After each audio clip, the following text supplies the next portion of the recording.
Welcome, everyone, to the Umana Yana Podcast. My name is Josh Jaipal, and today I'm joined by a very special guest who is going to have a conversation with me that I've been trying to actually have for a number of years. A very relevant conversation, one that I think that all humans, man, woman, and everything in between, can really see themselves in. And so, without further ado, I'm going to kick it over to my guest, who's going to introduce himself, and then we're going to jump into our conversation. Take it away, bro. All right, awesome. My name is Donovan McKenzie, guys. Thank you so much for having me. I appreciate this a lot, Josh. This is a pleasure. I'm founder of Heart of a Man. So Heart of a Man is basically something I created to challenge and revolutionize what we've been taught about manhood, what it looks like for generations. Men of color, different men, any generation, any kind of anybody at all. It's just men, right? I know I've been told that, we've been told that men should stay strong, be silent. So what I've done is try to disrupt that narrative. So I create a Heart of a Man, the movement to just allow us to be accountable, um, have emotional courage, create a space, and unlearn like that survival mode. And reclaim. I want men to reclaim their emotional health, redefine strength, be vulnerable, be a leader, and understand what healing really is.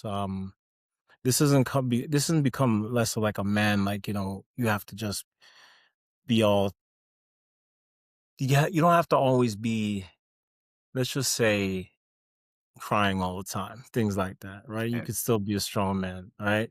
It's just becoming whole, believing what manhood is, building endurance, self-awareness and connection, having the courage to face whatever we've been carrying, whatever you're carrying right now. Okay. That's the Heart of a Man. And that's why I'm doing it. And I say three things all the time before I get started with everything: overcome, elevate, inspire.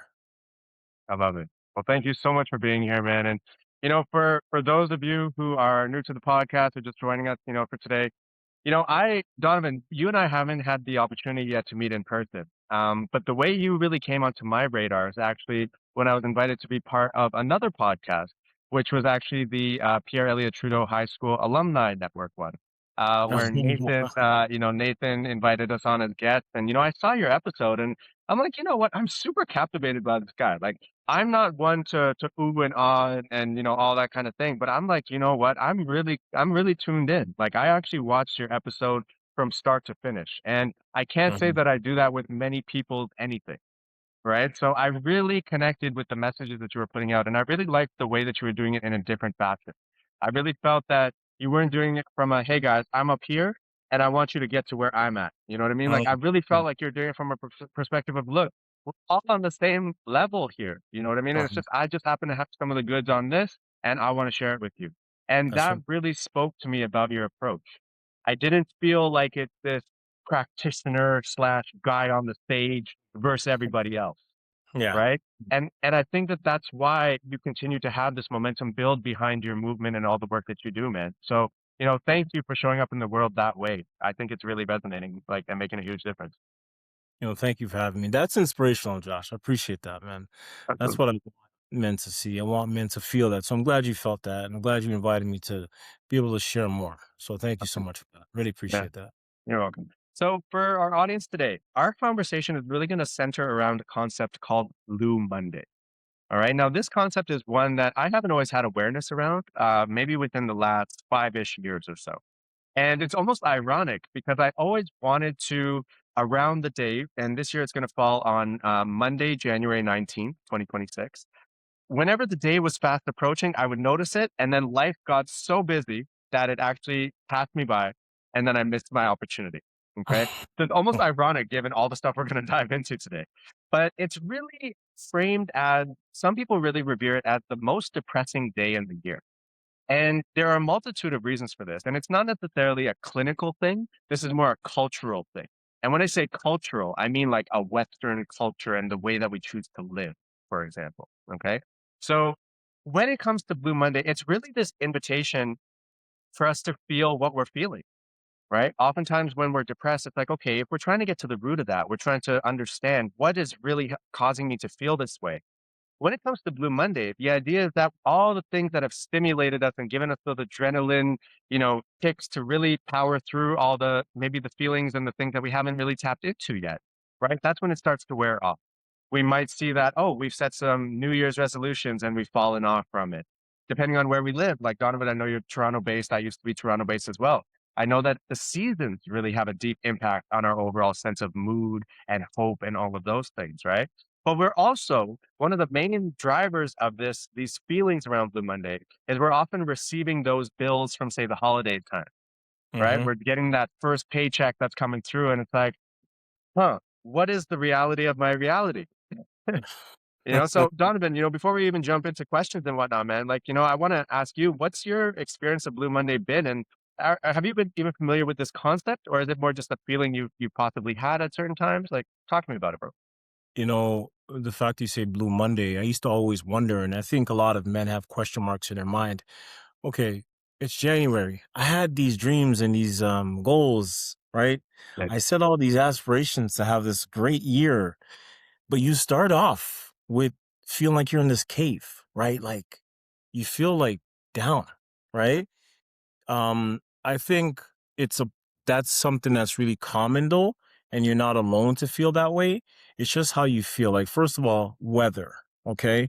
It's the start of this winter season. It's cold. You're not going to see the sun shining, sun setting, sun rising, man. It's going to be cold outside. You're going to feel sometimes alone if you don't have a partner, right, to be with. Friends are going to be inside doing their own thing, right? Work, sometimes you have to work from home. And I know since COVID, we had to work from home, which has increased the rate of depression in a lot of men because they felt more isolated. But Blue Monday right now is something I even feel, right?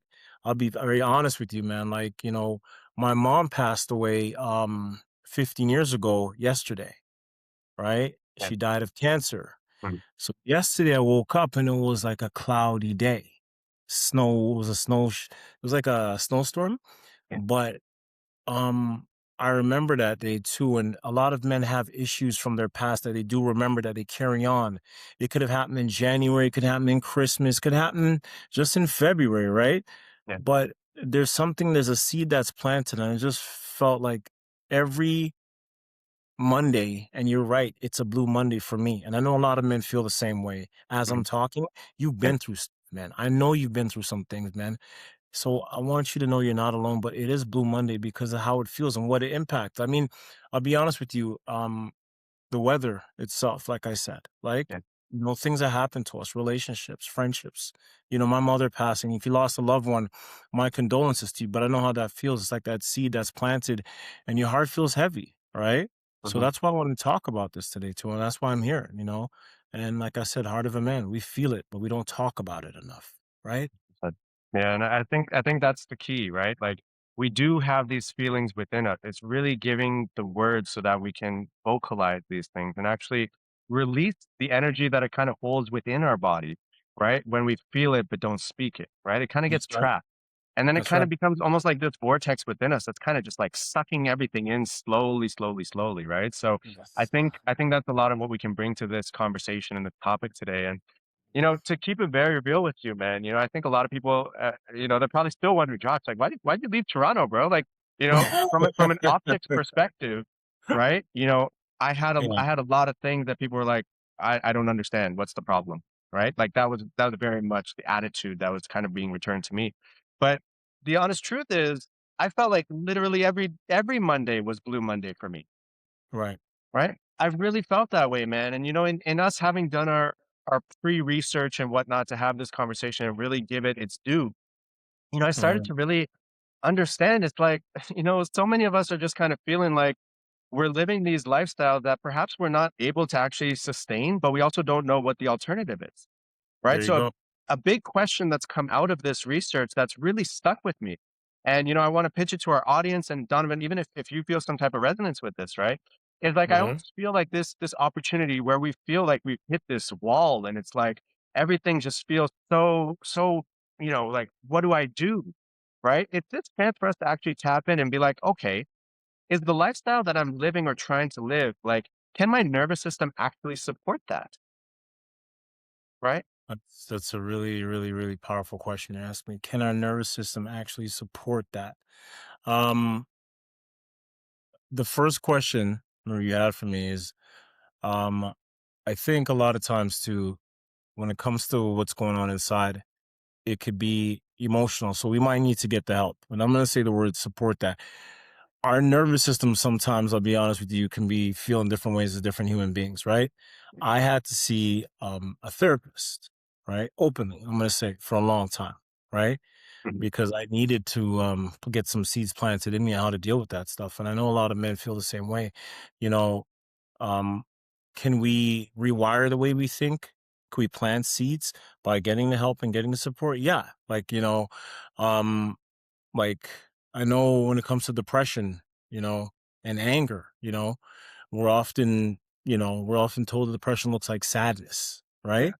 But for many men, and I'm gonna say men of color, right, too, Mhm. um, it shows up like anger and like a short temper too, right? And there's different things like that too. So um there's a way when we get the help and the support we need, and we plant those seeds by going after that help and being courageous and say, listen, I need help and support. It opens up our mind, Right. right? It opens up our heart. We learn so many new things, right? Yeah.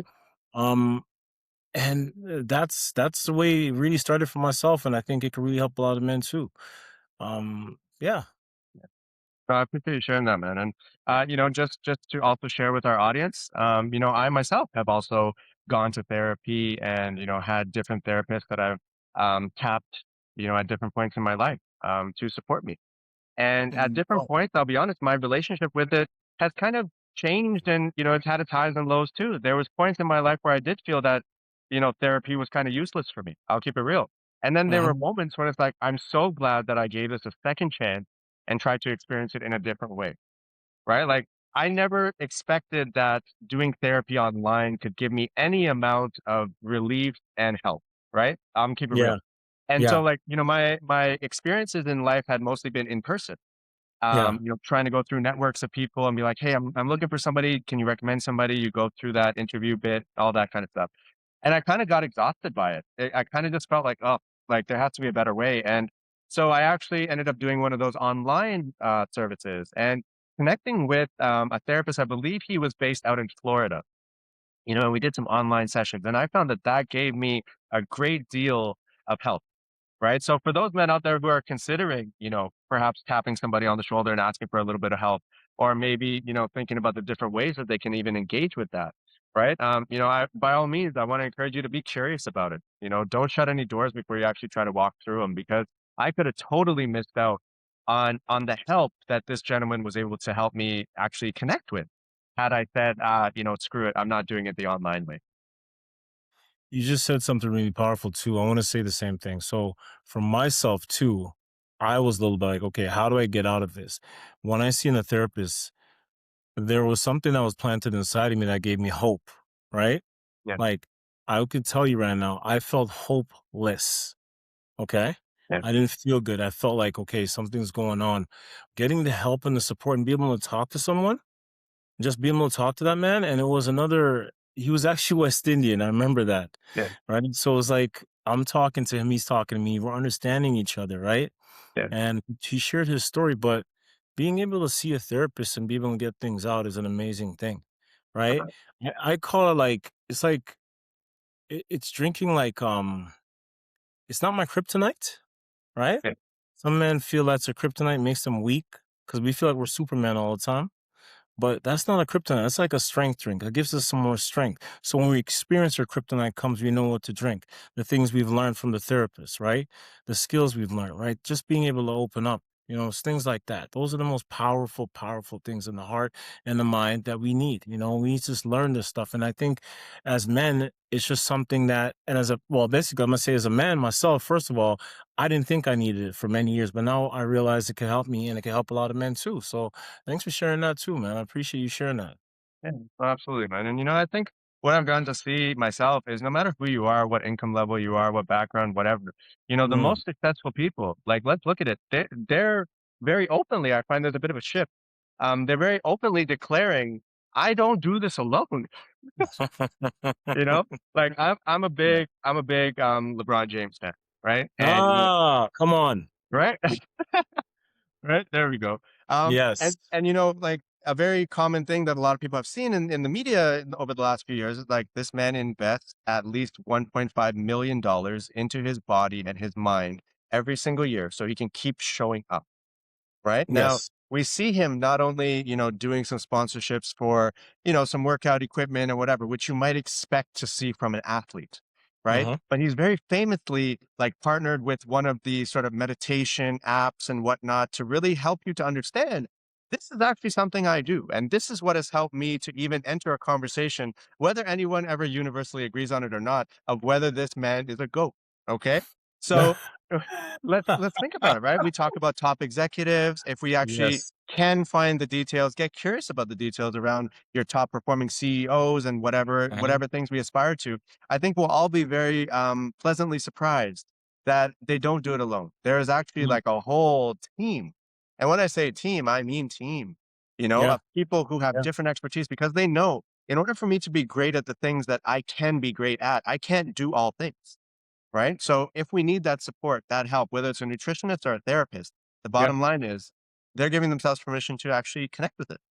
And You're that's what saying allows them to actually step into these realms and lights and whatever where we're like, huh, I want to be just like them. Well, let's think about Mhm. what actually goes into that, right? There's a lot more to it. So um yeah, See, things like that you're saying means a whole lot because you when you look up to someone, whether you're a young man or older man, you know, and you see they're going through something, that kind of just points you in the direction, wait a minute. If I'm going through this and they're striving and doing all those great things, maybe if I follow that, you know what I mean? yeah, Open up my mind and my heart and say, you know what, I got to get the same help they get. I got to do something that they're doing. Whatever they're doing is working for them, right? yeah, That can open up the door for you too. And I find that's what happened to me. I felt I was stuck.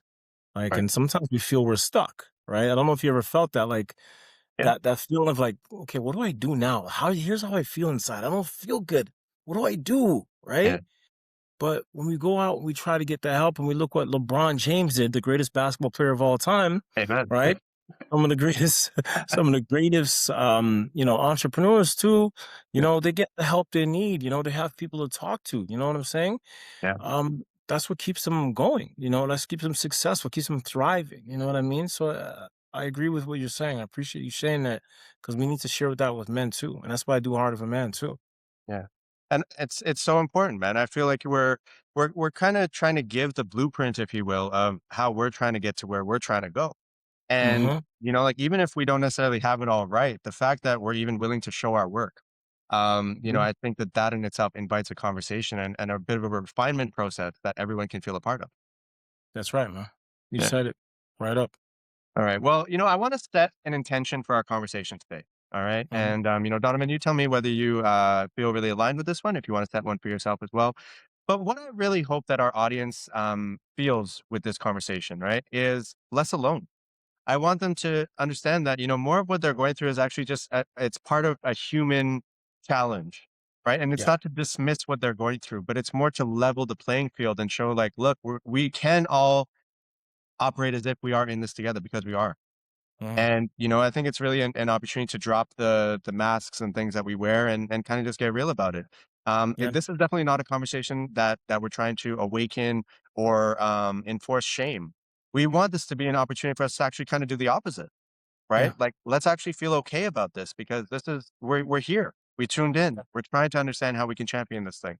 So I really hope that people can leave inspired and Yeah. maybe with a tool or two that they can apply in their own life to perhaps realign things a little bit more so they don't necessarily experience Blue Monday to the same effect year over Mhm. year over year, Mhm. right? And we can come to this place where we feel like we've championed it. How does that That's sound to you? that sounds amazing, man. Yeah. That All sounds amazing. I really appreciate that. When you just said that, I feel like we're not trying to make, like you just said, you're not trying to make men feel a certain way, right? But when we give them a purpose and let them understand their why, even during those blue Mondays, because you're still going to feel certain things. Yeah. It's not just going to go away like that, right? Yeah. When you know you have a why and a purpose, right? And you understand a man, you can talk about things, even to other men, to other people, to a therapist. That opens the door for a lot of great things. You understand? Yeah. That's what I want men to understand. You have a heart, right? And we Yeah. can open it up, right? And we can open it up doesn't mean you're weak, right? Absolutely. Right? You're not damaged, right? Yeah. You're just a man that probably sometimes I say this too. Sometimes we have a scar that we can't see on the outside, but it's on the inside, right? Unbelievable. You know, Yeah. when you have a scar, you the scars don't go away just by like, boom, put some polysporin on it and that's it, right? You Yeah. got to heal, take time to heal that, but it's gonna show and it's gonna be there still, right? For sure. But we're here for that, and that's what I'm glad you just said that too, because that's why I want to talk to you. Awesome, man. All right. Well, the thing with Blue Monday, I think that's really important is that we understand that it's more of a marketing concept versus Hmm. like a clinical declaration of you're suffering from this, right? Mm, And I think that that'll also help us to be able to zoom out in an effective way to look at the way that things sort of come together to create this perfect storm for us to experience Blue Monday. Right? mhm, And so, when we think about that, we need to look at it more as a longer trend, right? Versus just sort of like this spike and uptick that happens at the beginning of the year, right? So when we think about that, heaviness that we might feel, I'll definitely share about the heaviness that I would feel, right? But, what do you feel and what have you observed happen to us as people and as men, right? When we sort of normalize this emotional weight that people might only feel for the first time on a Blue Monday, right? These feelings of like, will I ever earn enough? Am I going to be successful? So and so over to my right and they left, they seem like they just have it all together. And I just feel like I'm getting further and further behind. Right? So mhm. when those feelings kind of become normalized, like what happens to us? Like what shifts within us and what are we kind of more prone to as you've seen it? I think we're prone to. There's a cave we go into. I call it the cave, right? I think what happens is there's a lot of things inside, and we go in that dark cave because we feel like we don't want to share what's going on, right? We don't want to open up anymore, right? Yeah. We feel we're failures sometimes, but we're not, right? It's just something it's like sometimes you get a paradigm shift, okay? Story for you really quickly. 30 years old, okay? Feeling like I have everything, I'm doing everything I'm doing. I'm like, yeah, I'm feeling so good, right? Yeah. Um, get a call from my mom. I'm not feeling well, son. I'm gonna pass away, right? I'm like, what are you talking about? Right? You know what I'm Mhm. saying? Those things right there, and I know a lot of men feel it too, can cause you to go in that cave too and go Yeah. in that darkness like nothing else can happen. This is it, right? Right. Believe it or not, that's what changed my life for the good too, though, because she planted so much seeds inside of me to help other people too, right? Yeah. And it's like when I became vulnerable, right? Um, a lot of men sometimes feel anger, right? Hmm. And right? They Yeah. feel like they feel silence took over their lives too, right? The body ends up carrying so much emotion, like we never thought how to release also too. Right. But it's just like it's it's something we can do. It's just small things we need to do to learn that we can make a change, right? And sometimes it's the beginning. It's just the beginning of something great that's happening. And that's how I found myself. My mother passed away. She said, Don, I love you. I just want you to be successful and I want to see you again. Mhm. Imagine hearing that, right? Yeah. When you're going through something. Every man goes through things in life. And I know sometimes it's the beginning of that road too. It's not the end, right? Yeah. Um, but yeah, please feel free if you want to ask me more questions on top of that, feel free to do that Yeah. so Yeah. I could write to the men so the men could feel it. Understood. No, no, no, I appreciate that vulnerability with that, man. And I think you touch on some really great points there just right out the gate, right? Like it's in our body, right? And I think like our Mhm. body, when we keep these things within us, it starts to show up in different ways, right? So something that was really cool for me to come across was like last year I was doing a seminar for an organization out in New York, and it was around healthy masculinity. And one of the things that I wanted to show them is how your body pains in different parts of your body might actually be indicators of some unresolved trauma that exists within you, right? So the common Mm, example that I would use is like for myself, for example, this is like my left forearm. And I would notice like tightness like here. And it's like, I haven't done anything specific that should cause tightness right here. So I okay. looked at this chart they've circled this area, they've got a number associated with it, and they tell you what that is in all likelihood linked to. Okay. And Okay. so what that is this constant feeling like I need to prove myself. Mm. So I'm like, wow, that checks out. Had I not, gone curious about this and explored it this way, I might have thought, oh, you know what? Maybe I should have just done, the forearm curls. Maybe I'll do 5 pounds less next time. You know what I Yeah. mean? But because it was like, oh, what is my body trying to tell me something? Right? Like Mhm. that, then it allows us to actually be like, wow, this is actually a machine that's constantly giving us feedback if Yep. we want to Yep. tap into it. Right. Yep. And something that I really noticed with me is like when I started to normalize these feelings of heaviness that, like I said, I felt like every Monday was Blue Monday. And Right. when that happened, I think a pitfall that a lot of us are unaware happens to us is that time speeds up really quickly and we don't move. So for example, it's like I'm doing this thing, I'm like fixated on it because I just feel so helpless. And then like I look at my watch and it's like, oh, 7 days passed, and I've still been sitting here thinking about this. Not that I Mhm. physically didn't get up for 7 days, but just the idea that like, "Oh, whoa, I was mentally trapped in that thing for 7 days. I don't even remember what did I eat yesterday for breakfast? I don't even know." Mm. Right? Yeah. So, Yeah. it's very a lot of this, like, lights on, but nobody's home type of thing that I Yeah. find happens when we Yeah. normalize this. Have you Yeah. noticed that yourself?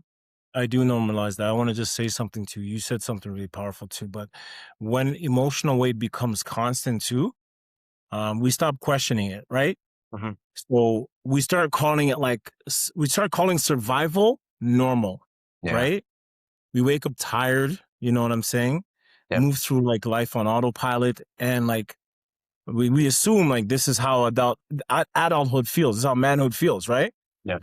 I just want to say too, though, the danger isn't the heaviness. It's forgetting that we were never meant to carry it alone, though. You understand? Yeah, yeah. When pain becomes familiar, we stop listening to it. And that's often when it becomes like leaking out like sideways and in our relationships and our health. And we normalize these things and we feel like, okay, this heaviness is so normal now. It's okay. This is just myself. This is my sense of myself now. This is who I am. Right. Yeah. And we don't need to do that though. Right. It's We true. don't need to do that. And I had to learn how to not do that. So it's there's a saying, unlearning and learning something new. There's a lot of things we have to unlearn, like Yeah, yourself. You probably have to unlearn a lot of things, right? definitely. And you have to learn a lot of things too. So um we can't let our heaviness become normal, right? Yeah, Like I said, we can't make it go on autopilot, right? And we can't definitely. we can't carry it alone. That's when I say we have to talk to someone. Right. You know what I'm saying? We gotta open up. We could talk to a friend, you know what I'm saying? We could talk to a therapist, someone we really trust too. You know what I'm saying? When Mhm. we trust someone, it's so amazing what we can get. Even words are so powerful, man. You know what I Totally, mean? totally. And, I find like when I have embraced more of those quote unquote taboo topics in conversation with friends or other people, like to me, that's actually where the take your power back moment is.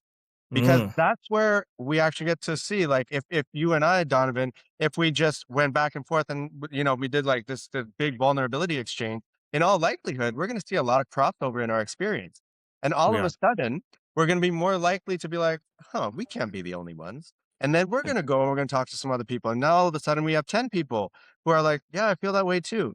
And now all of a sudden we have built this curiosity and given this permission to question things because we don't just feel like, oh, I'm the only deficient one, quote unquote deficient. That's why I'm Mhm. not able to perform at this level. That's right. Right. And I think Yeah. that takes us the power away from the system and gives the power to us. But we have to be willing to do something with that, not just sort of acknowledge it, complain about it, and expect it to fix itself. Like that's Mm, where the proactiveness needs to come in. You just said it. You just said it. The practice needs to come in.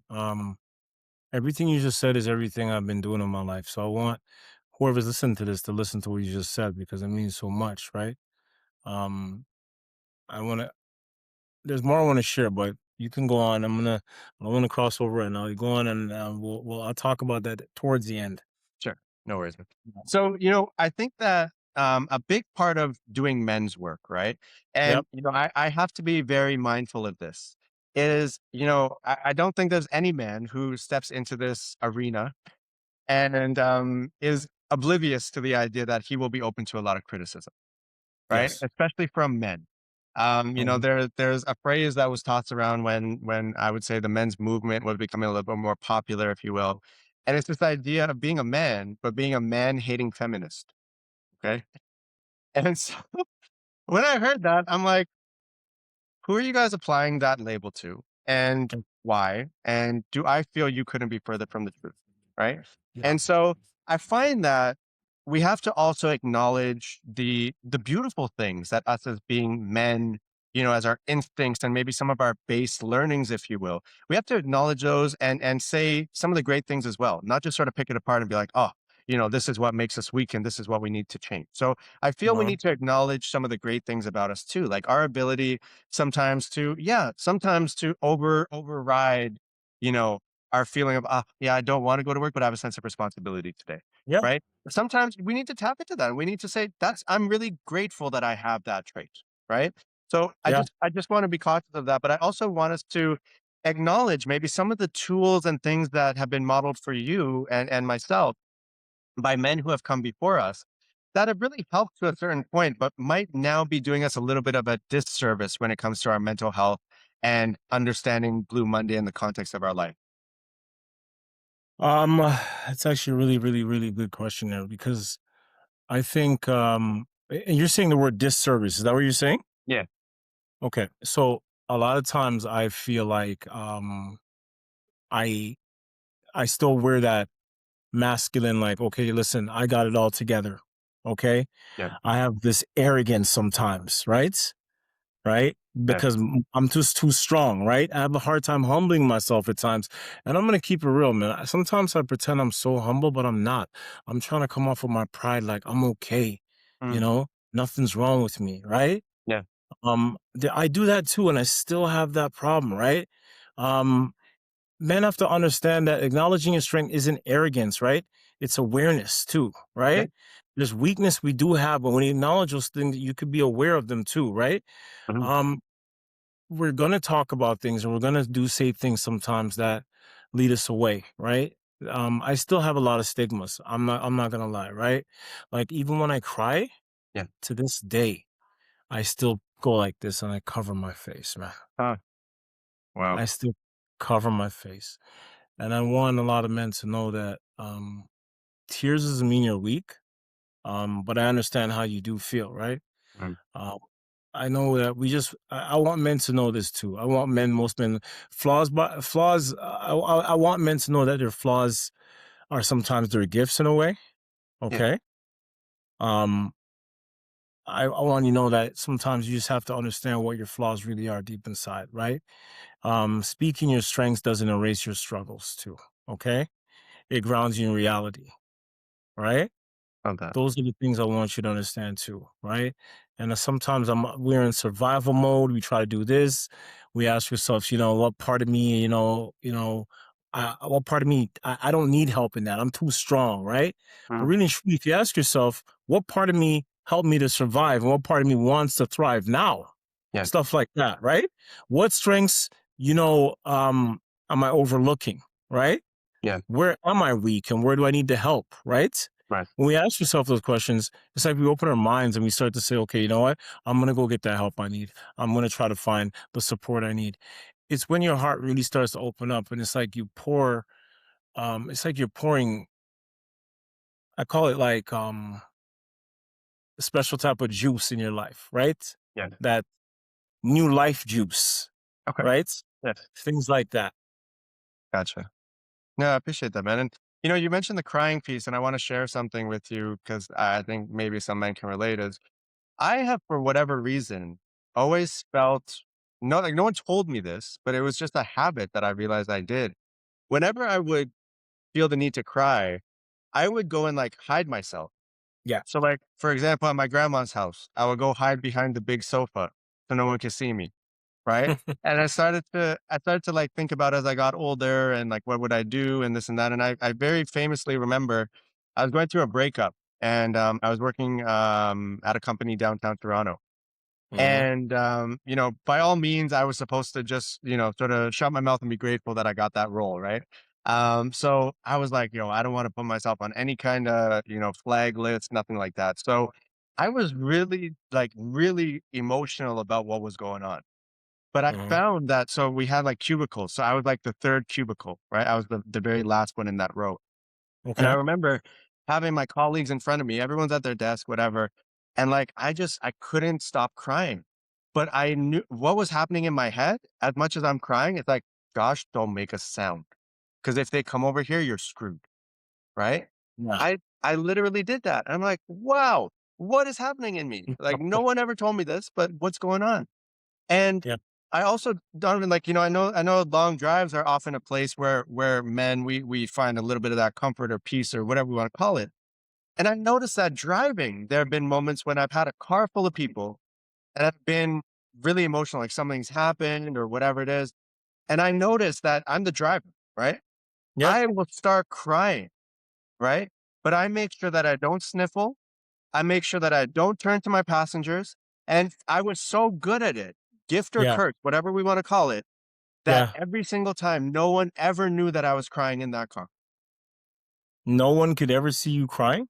Nope. No one knew. You And Wow. I literally have people sitting right beside me, people sitting behind me who can see me in the rear view. I totally didn't, like, I don't want to blame them. Like, you should have known I was crying. But it's like, Yeah. why was I showing up that way? Yeah. Yeah. Yeah. You see, that's so interesting you're saying that. Well, can you tell me I wanna ask you a question though. What Yeah. kind some of the feelings what are some of the did you feel a lot of shame when you're crying as a man in front of them? No, that's the weirdest thing. Okay. Yeah. You did not feel shame. So you basically what you did was like you just you felt uncomfortable. Sorry, you didn't feel uncomfortable per se, but you just learned how to really deal with it and say, okay, these are my tears. Yeah. Right? See, now I'm gonna tell you the truth, man. You're one of the most you're like Superman in a way. When a man could actually cry too and not feel like, this is a shame, you know what I mean? Yeah. And you don't, y- you might feel, some men might feel looks awkward, uncomfortable, Yeah. right? It's like learning, it's like learning something new, but it means like, it's like asking, what am I actually feeling beneath these tears, right? It Yeah. means expanding your emotional vocabulary, which you did, right? Right. Beyond the good, fine, and the angry, right? You started crying. Yeah. It's like emotional literacy, man. It's about being, you know, vulnerable, not soft. I'm not using the word soft. Mhm, mhm. It's about being precise and precision, which gives you power, right? Yeah.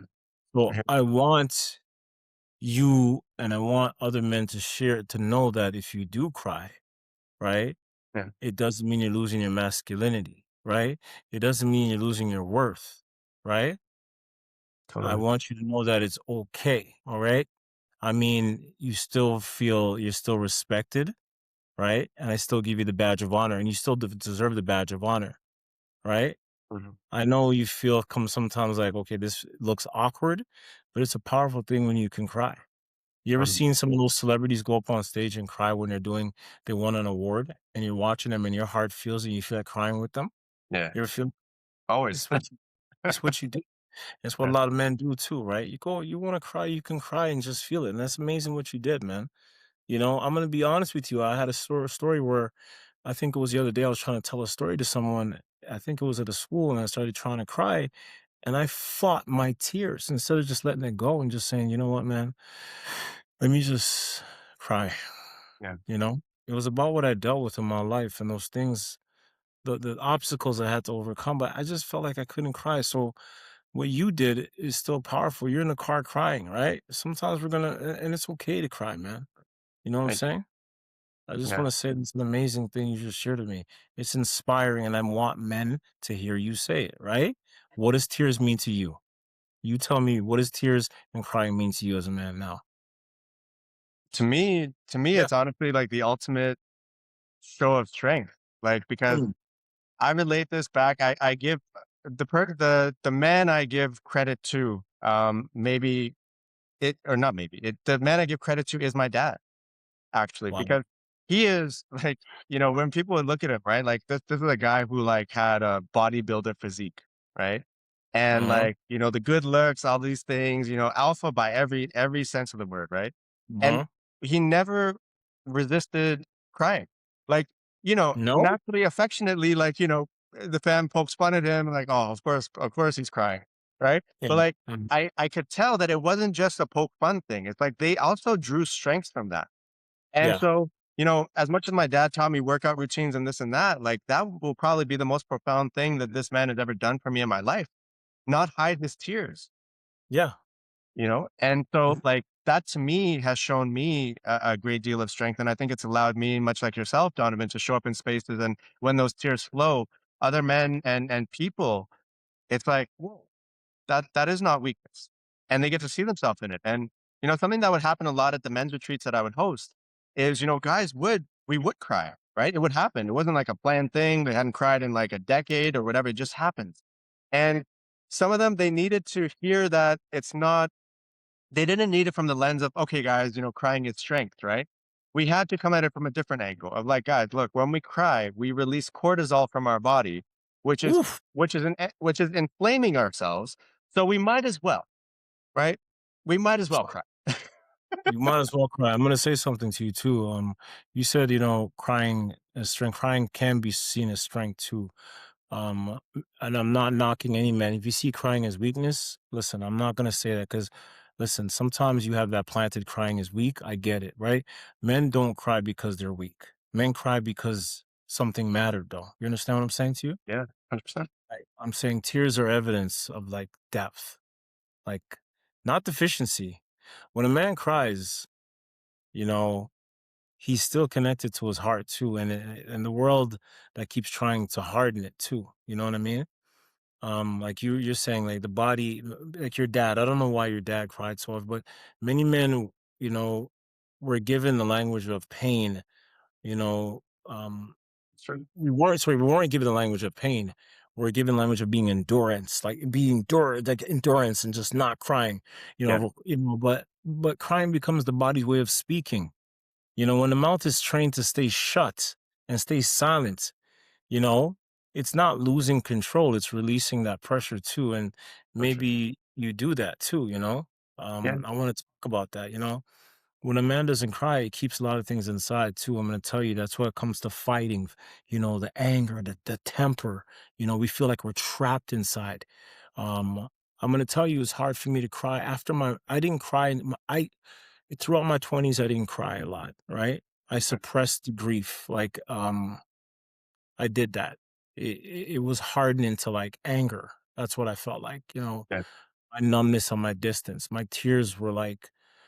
Um, my tears for me just felt like a weakness, right? yeah, But it's like a way of surviving. And when you talk, I feel like crying right now because you're sharing this, but crying doesn't take away your masculinity. It actually sometimes deepens it. And I want men to know that masculinity is about being like unmovable. Like, here, I'm so strong. right. Nothing bothers me, right? It's about being grounded enough to feel like, you know, you still lead, a man who can cry and still show up. And I'm talking to you, and every man listen to this, is emotionally dangerous in the best way. He's aware, present, and just very real. You understand? Yeah, Those are the things. So I want to thank you for sharing about men crying. I want men to listen to this and hear that crying is often beginning, not the breakdown sometimes. Maybe you cry, you get this paradigm shift. You know what I'm saying? Things yeah, change. I agree. Sometimes your first tears show, like, you know what? I'm choosing a different path in life now. You know what I mean?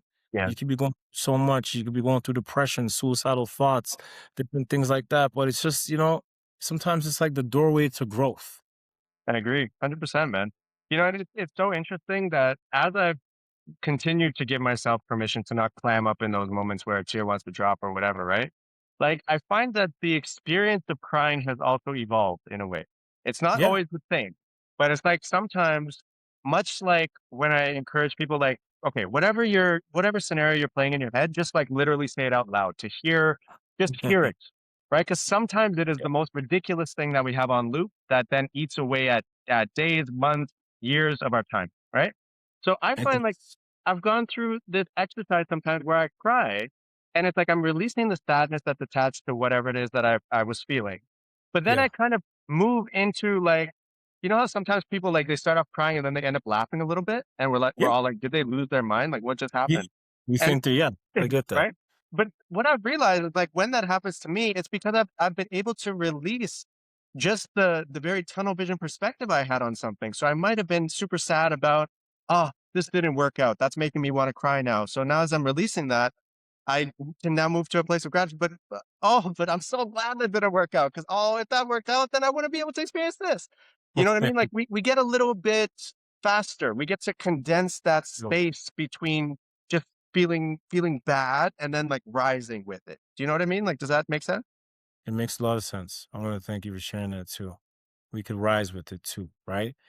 Um, and when you said that sometimes we cry and we laugh after, it's just sometimes we cry and we realize we cry sometimes and we develop this peace sometimes because if you hold in these tears for so long, sometimes you can feel so much pain, right? Yeah. But imagine crying and then being able to laugh after. You know Yeah. what I mean? You see a lot of women cry and laugh after. Am I right? Yeah. See that so often. I don't know if your wife cries, but I know a lot of men have a hard time crying in front of women, especially too, Yeah. right? But when you cry in front of a woman and she says, "Wow, thank you for crying," she wipes those tears. I feel like Hercules in a way, like, yo, Mm, I did it. I share what was really going on inside of me, you know. And I'm gonna tell every man this: if you cry and a woman wants to walk away, let them walk. absolutely. Let them walk. You understand? If you cry and your friend thinks you're awkward, they're not true. That's not your friend, really. You know what I'm saying?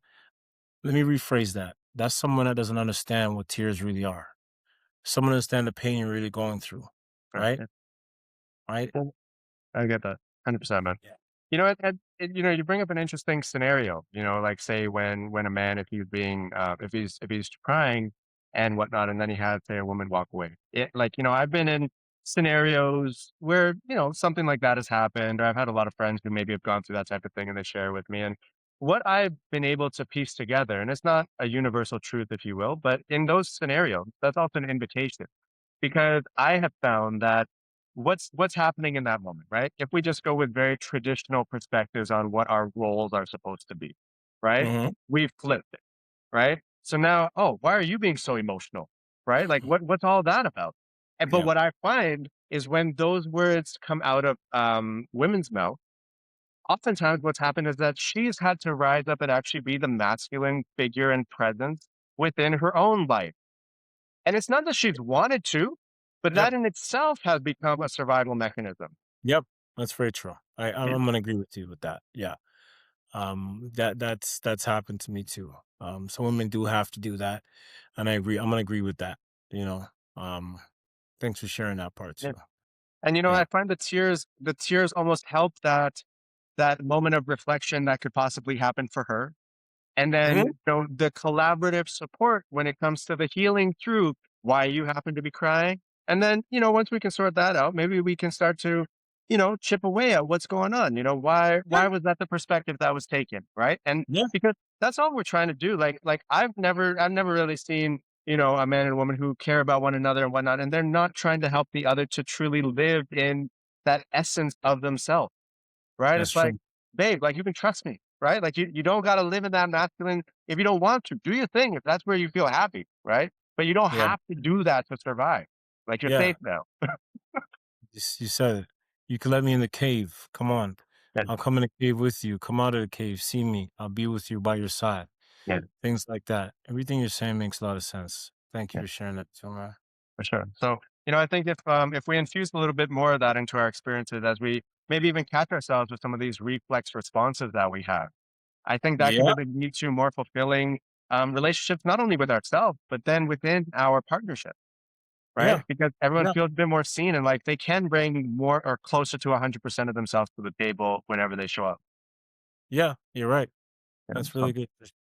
Hmm. yeah. So I wanted to ask you because I have a lot of conversations with members of the Indo-Caribbean community around the idea of rest, right? And Rest? rest, So you say? like taking time to rest.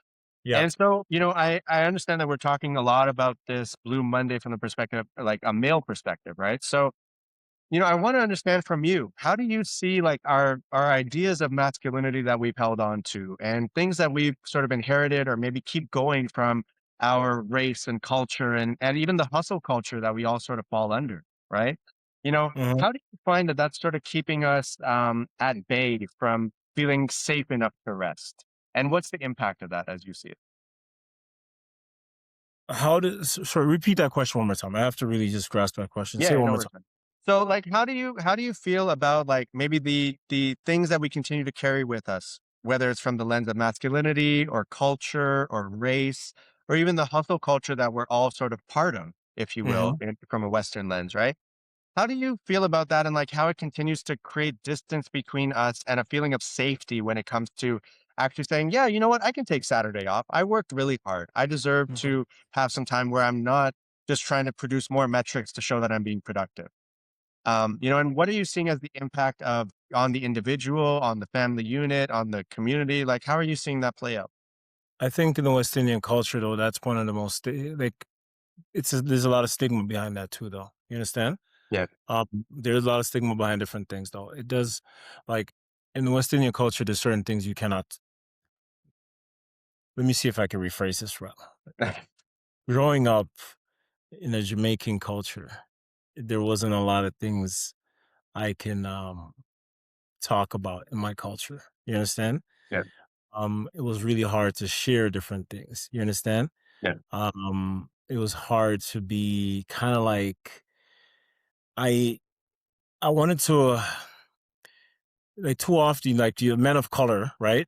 Mhm. We're expected to to be solutions, right? Right. Um, so real healing happens when someone can sit with you. And sometimes we want people to sit with us too, which is our culture, two people in our culture, and talk to us, right? But Yeah. that's really hard. There's a lot of things like that. It's really hard. In that lens, it's often overlooked, right? Our cultures have always understood community, spirituality, and storytelling as Okay. healing tools. You understand? Hmm. uh, Prayer, elders, rhythm, movement, collective mourning, things like that, right? Absolutely. Those are not weakness, but, that's their survival system, right? Right. When mental health is discussed only clinically, we lose the soul of it, though. You understand? Yeah. I think that healing isn't just individual, it's relational. We can talk about it in our cultures if we open up, if we learn more, right? I want us to learn more as a culture and just open up so we can talk about these things in a way where we don't lose our souls and we don't feel like, you know what, I have to keep it to myself because you know what, my cousin, my father, my mother, even my partner are not going to be able to, you know, accept this. And we can take time to just say to you, we can take that time and say, you know what, I want to take time for myself. I want to take time off. I want to just relax. I want to learn more about, mental health. I want to learn about my, even the word, I don't like saying the word a lot, I'm gonna be honest with you, but the Yeah. word depression, Right. right? I want to learn a word about the word depression, right? I want to slow down. I want to listen inward. I want to redefine what strength really looks like. Mhm. I hope that answered your Yeah. question. No, Yeah. it does, man. And I think I think that really allows us to speak on something here and tell me how this feels to you. But I find that it's so true. Like if you look at me, for example, I'm out here in Costa Rica now, right? Left Okay. Toronto, all that stuff. What is Josh seeking? Right? Josh is seeking genuine connection to the land, to his neighbors. He Yep. wants to do meaningful work. He Yep. wants to actually enjoy the land and the sun and the water and interact with animals, right? Okay. So all the things that my family arguably left Guyana like behind in Guyana because that was seen as how people used to do it. That's Hmm. not progressive. That's not all these things, right? But what I Hmm. find is happening is like if we look at any type of community that's popping up anywhere that people are quick to call cults, right? Like let's just be real about it. Any type of community that forms, they're quick to call it a cult. If it Very looks true. like something that kind of closely resembles what our ancestors would have done, right? Mhm. So, I think about it. Wow, people out here are happiest when we are around a fire and we're Mhm. playing some instruments and we're allowing our voices to just be, right? Mm. Whether we sound good or not, who cares, right? Yeah. We're there together. And so I find that it almost becomes a bit foreign to us in like the strangest and most ironic way because we actually have this wisdom within us of the things that we need to do in order to feel more fulfilled and to Yeah. actually get more out of our experience of life to see that life can extend beyond say the parameters of what feel make us feel trapped by a blue Monday scenario, for example, right? Yeah. And what I find is like whether you walk into a yoga studio or you go over here to someone's class on something. What I find is happening, and I think we need to discuss it as a community, truthfully, is that a lot of folks that look like you and I, for example, we're going into these spaces that are led by people who don't look like you and I, and we're Mhm. being re-educated about the things that came from people who look like you and I. Mhm. Re-educated about the things that came that's actually a really powerful one. Wow. Okay.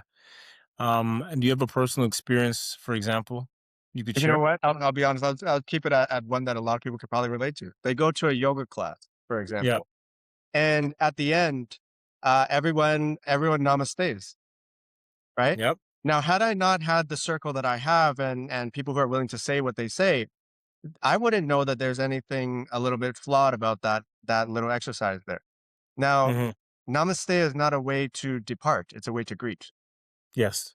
So it's very out of place for it to be there. However, the practitioners who are in these spaces, a lot of them that's a knee jerk reaction to how you end a class. And then Mhm. what's happening? It's like a lot of people who might be new to they're not necessarily familiar with the roots of what that activity or whatever is. They start to believe, oh, that's okay. So now you have everybody, oh, all right, see you later, namaste. No, that's not how this goes, right? No. But so I feel like there's also this like sort of reconciliation that is happening or needing to happen within us as well as we go and we become students of these things that we arguably were the teachers of. We have to develop a growth mindset too.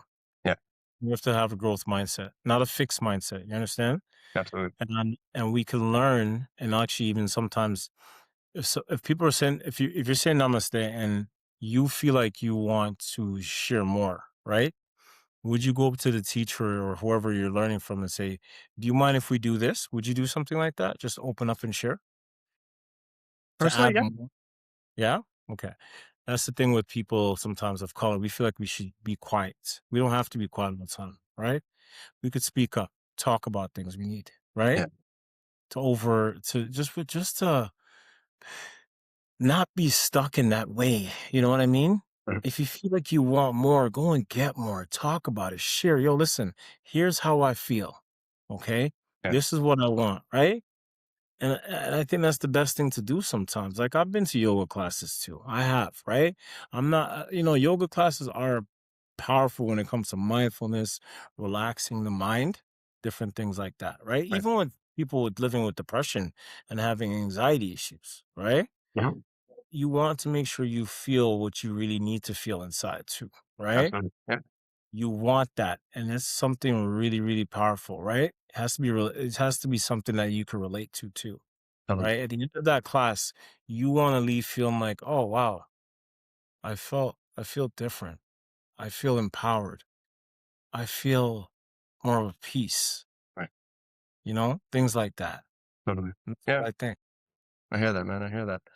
I think that something that might be really useful for our audience who's listening, right? And I like to provide our audience with like something that they can maybe try to apply after they're done listening to the episode. Something that's relatively easy, low barrier to entry and whatnot, but something that can be really deeply impactful.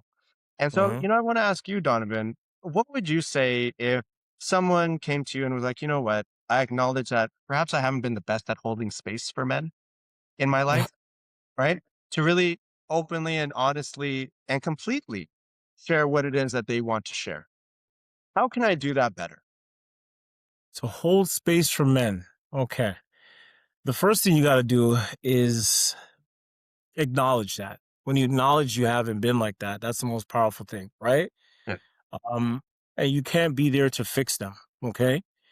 Um, you have to say to yourself, I'm not here to fix you, I'm just here to understand you, right? Right. One sentence is really good. Um, you have to also use like permission based listening too. When you want to listen, instead of jumping in with advice when a man is talking to you, okay, you can say things like, do you want me to just listen? Okay. Or are you looking for my thoughts? Right. Also, when you talk to men that, when you want to, if a man is depressed and going through a lot and you say, you know what, it's okay, man, just get over it. You're going to feel better. You're going to be good. No, no, no. You don't have to say that. Right. Mhm. When you are hearing, okay, what's going on, and you really, really show that you're listening, it gives us this sense of we're not alone, right? Right. So I'll give you an example. If you and I are talking, I want people to take away from this. Someone shares what they're listening and reflecting back what they're listening. I want you guys to reflect back sometimes. Something like this. What I'm hearing is that you've been carrying this alone for a long time, right? You validate their feelings if you can to not the behavior, but their feelings. It makes sense that you like this way to give, like, to given what you've been through, you like to do this, things like that. I want you guys to listen, and I want you guys to just be able to provide that support and help for them. You're not going to sometimes change everyone, right? But listening and just being there for them, sitting with them, right? Telling them that if you say to a man that's sharing stuff with you, that sounds heavy, but I'm really glad you shared it, because it's heavy for us to share things. It's hard for us to share. Like I said, it's hard for us to be vulnerable sometimes, right? Right. Right. Sometimes silence is a part of like holding space, but you know, you can say, take your time. I'm here. Things like that. It's the words that are powerful. It's being by their sides, going out with them, spending time with them, right? Picking up the phone. If they don't know how to get the help and support, you can try to find the help and support for them. All right. Yeah. At the end of it, you can say, thank you for trusting me with this. It's how you talk to someone too is so powerful. You understand? Okay. Listening, how you talk, providing the support, being by their side, not making them feel like they're weak, not looking at them weird, right? And there's sympathy and there's empathy. Sympathy is like, oh, I'm sorry you feel that way. That's terrible. Empathy is like, oh man, you know what? That must be tough, like I shared. You know what? I don't really understand because I'm not really going through, but I'm here to listen. Things like that are really powerful. You got to stay positive, right? Everything happens for a reason. And when people want to come and talk to you, I'm saying this for everyone that is a man that wants to just even talk to someone, or someone just wants to learn and listen. Those are the things you need to do. You have to stay positive. I'm telling you the truth. It's not easy. Like, for example, Heart of a Man core message. Holding space is an act of leadership too. It says your pain doesn't scare me. That's the Okay. heart of it. Your pain doesn't scare me. You're going through so much, right? You feel so alone, right? Yeah. But your pain doesn't scare me. Listen to understand, not to respond. Okay? You don't Okay. have to give, you don't have you don't have to fix pain to honor it, right? Yeah. Presence is more powerful than advice. I want to say that. I'm going to tell you right now, man, a lot of people want to give advice, okay? A lot of people, I understand that. But I want you guys to understand that your presence is more powerful than advice sometimes. I know sometimes people do want advice, and it's okay to say, okay, I understand what you're saying, but why don't you, if you have the knowledge, you can say, can I suggest something? Yeah. You answer questions, things like that. I'm just talking about how to communicate. I hope someone takes this in, right? Um, you send them quotes too. I have this phone right here, man, and I'm telling you the truth. I have the people that send me quotes every day Okay. when it's alone. Yeah. You understand? When I feel broken, when I feel alone, I have people send me quotes Hmm. every day. Wow. And it's so inspiring. It makes me feel like, okay, you know what, man, I'm going through this, but people still are there for me. you know? Uh-huh. You don't Yeah. feel alone. Yeah, and I think that really, like, speaks to so many things, especially, like, the power of community and allowing, people in. Yeah, Not that you have to let everybody in, of course, right? But, making sure that you do actively seek out those relationships where you do feel like you are safe, right? you It's so, said so it. important. And, You said you it. make a great point, man, that presence sometimes is far more powerful than any advice that you can give. And, Mhm. I've really seen that, and it's interesting, like, an exercise that I would do with, like, clients and whatnot, right, is like, if they come with a problem, for example, and this speaks exactly to what you said. If they come with a problem, like, "Look, if I came to you with that problem, what would you tell me?" Right? Because we always know what to do when it's for somebody else. So if you give them the opportunity to hear their own voice, right, Yes, that is one of the yes. best things you could Come possibly give. on, man. Come on, man. Come on, say it. You know what I mean? Yeah. I'm gonna tell you, I wanna share something with you about the heart framework, right? Yeah. Heart of a Man guide to kinda holding space. It took me some time to really think about, but I wanna say, H is for hold your presence. Do you mind if I share this? Go for it. Hold your presence before you speak, regulate yourself. Slow your breath, relax your body, okay? You're calm. The other person Your calm tells the other person that you're safe too. So instead of saying, you know what, man, okay, all this different stuff, just say, I'm here with you. You're with a friend, you're going through something, I'm here with you, right? You resist the urge to solve the problem and always coach and correct. Pain doesn't need a plan, it needs a witness sometimes. When you're feeling so much pain inside, okay, sometimes you want someone just to listen, all right? Doesn't need a plan, just to listen, just be a witness, right? What you say, you don't need to have this figured out right now, like I said, right? Right. Um, A's acknowledge the weight, name what you're hearing without judgments. Let them know they're experiencing make what you're experiencing makes sense. That sounds heavy. Anyone carrying that would feel it. Reflect, don't direct. Mhm. Mirror back what they shared. Reflect. Reflection creates clarity without taking control. Also, too, you understand. Thank them for trusting you too. It's so powerful when someone could trust you. You know what I mean? Totally. Those things are so powerful. Trust is currency. You know, It treat is. it with respect. You know, Amen. thank you for trusting me with this. Like, come on, man. That's the most powerful thing. The heart of a man rule. If someone opens up, stay longer Ah, in your discomfort. Okay, okay. that's leadership. If someone's opened up, stay longer than your discomfort. Sometimes you're gonna feel discomfort. Stick around. Be there. It's powerful. I You love that. understand? Ooh, Yeah. that's powerful, bro.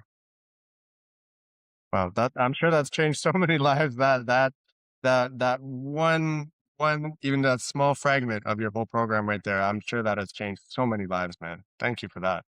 That's Thank wisdom you I'll very take with me for sure. much. Appreciate that, man. I really Thank you. appreciate it.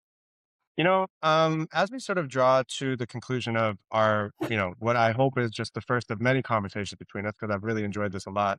I want to ask you, say a younger version of you was catching this episode, what is maybe some advice or words of wisdom that you think you would be especially receptive to that would help you to get to where you want to go even faster, and more efficiently. Um, you know, yeah, I think one would be being able to not feel like getting help is a sign of weakness. Getting support and help from a therapist, the younger version of me, yeah, would be like, okay, it's not a sign of weakness. It's a sign of just I want to get help to be stronger. I want to strengthen my mind and my heart and the emotions that's going on inside of me. Right. right, I think the younger version of me would realize that anger is not the tool. You know mhm, what I mean? That I need to survive and be the man that I'm supposed to be. Shouting and yelling is not what I need to do. yeah, I think just being able to go out and just say I want to speak to a therapist and sharing that getting therapy is a beautiful thing, right?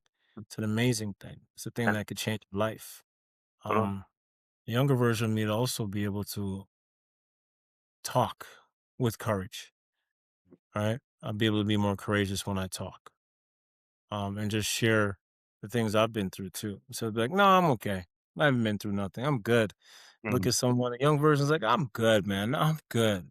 You Right, know, you get older, you realize one day you turn my age, you're like, you know what? I've been through a lot, right. right? Yeah. Right. How do I share it now? There you are. Mhm. So I would say that to the younger version of me, right? Um, I think that's a really powerful thing. And vulnerability, I'm not gonna say it. People say vulnerability is not weakness, and I think I've said that too. It's I'm not gonna say the word weakness, but it's a sign of just saying I want to open something to let something in, Okay. right? Yeah, I want to open up something to let something. Maybe when I open that up, it could heal certain things that's going on outside. That's being vulnerable, right? yeah, That's vulnerable. Opening up something, let something in. Just you could do that. That's a powerful thing, yeah. right? Yeah, Yeah. no, thank you for that, man. Those are wonderful messages. And, for our audience, I hope that, those are received as well, regardless of age, because I think these are some universal truths Yeah. and things that we could all benefit from hearing at some point or another. And I think that a big thing that I want to what I would personally share with, say younger me who's tapping into this episode is just to, literally sit with a pencil and paper with your money and your expenses. You need to there's a lot of Mm, power still locked in the good old fashioned, pen and paper and write out a yeah. budget. I think a Yeah. lot of a lot of us as men, a major stake in the ground that we put there is how we generate our money, how we feel we're able to take care of our families, and all that kind of stuff. So the more we put ourselves in a position to understand the frameworks that will help us succeed when it comes to abundance and money and things like that, I think that's where we can help ourselves to take some of the chains off, right? Because we can see it for what it is. And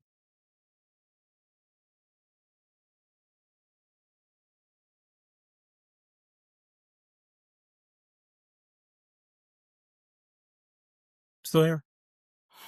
something else that I would share with a younger version of myself is kind of just, really try to understand your purpose and the importance of aligning your time, energy, and resources with that. Because it's so easy for so many of us to just get behind a desk and, really just think, hey, I got to ascend to a certain level and then all my problems are solved. And, Yeah. straight goods is that it doesn't happen that way. It really doesn't. This whole thing, no matter what your earning level is, no matter all these things, the longer I live, the more I see that you strip all these things away, we're all the same. Going through all the same stuff. So be open about it. That taboo conversation, think about it. Why is it taboo? Why is everyone telling you don't talk to the crazy ant in the corner? Go talk to the crazy ant in the corner. Like be curious about these things that seem to have the barbed wire around, right? Yeah. Because that's where the unity can happen. Because the Yeah. barbed wire is there for divisive purposes. You said it, man. You said something about money. Money doesn't create happiness, but it changes the conditions you're living under. I get that, right? Really. But money, it doesn't heal your emotional wounds. You can't buy something to heal your emotional wounds, right? Money doesn't Yeah, replace connection. Money doesn't teach you self worth, right? Right? absolutely. Money Yep. can't protect you from burnout. It's just certain things it can't do. It can lower sometimes, when it comes to you're anxious about your bills getting paid, right? Mhm. It can get you the support to maybe get therapy, right? Right. If you can afford it. But money doesn't create happiness, right? Yeah. But it changes the conditions you're living under. I get that. And, the stuff you're saying is so powerful, man. Thank Well, things like that. I think we feel like if we have all this money, everything's going to be all good. Like I said, man, it doesn't heal the emotional wounds sometimes. you. Yeah. Sometimes a lot of us men, we have a lot of emotional wounds inside, you know? Yeah. Absolutely. And I think that just us understanding, what it is that we're hoping, like the legacy that we're living and building in real time. I Yeah. think like when we're tapped into that and we're even aware of the idea that we're living in forward motion, right? And these conversations about what I did with my life, they're not all that useful when we're on our deathbed, right? Woof. Wow. So, Say it, man. Say it, man. so Say it. yeah. Wow. So, I hope that, for our audience, I hope that you really did take a lot of things away from here. I think that this conversation evolved in and got even more expansive than I initially envisioned. And I'm so Um, grateful for that, bro. I think that we really, got to know each other that much more and tap into some very human things here. And I really hope that, as our audience would love to know from you, what you liked, what you learned, and what you'd love to see more of.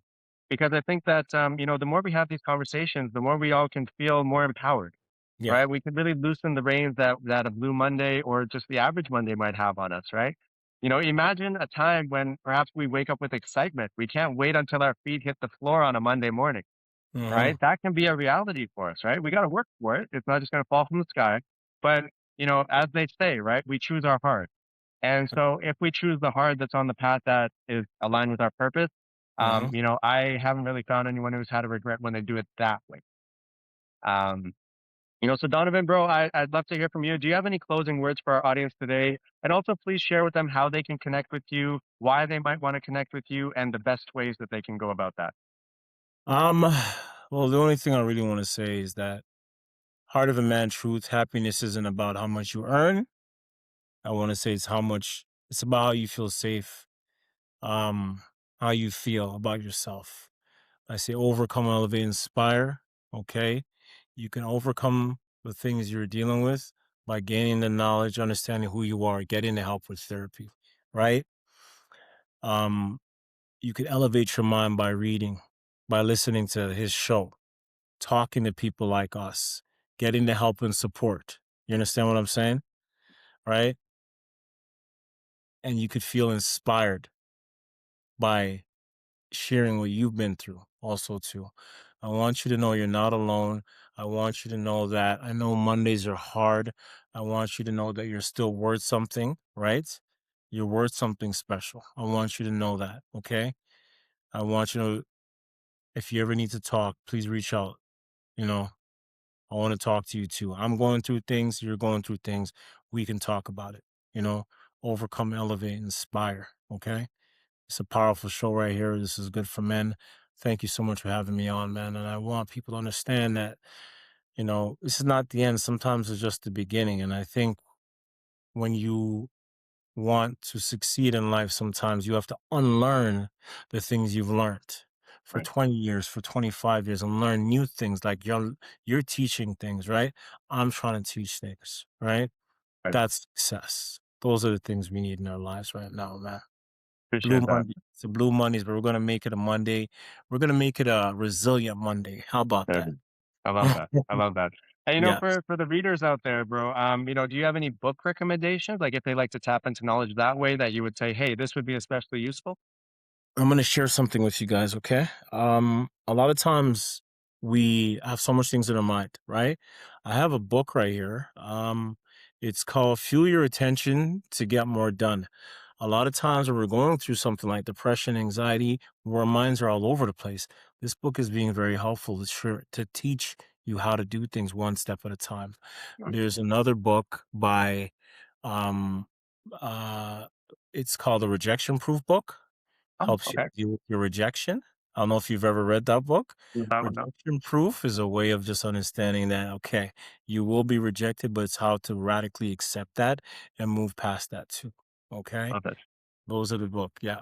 Awesome. And I just want to toss one in there as well. This is actually a Toronto-based author, and this is one of the books that has definitely changed my life. It's called Um, How to Begin.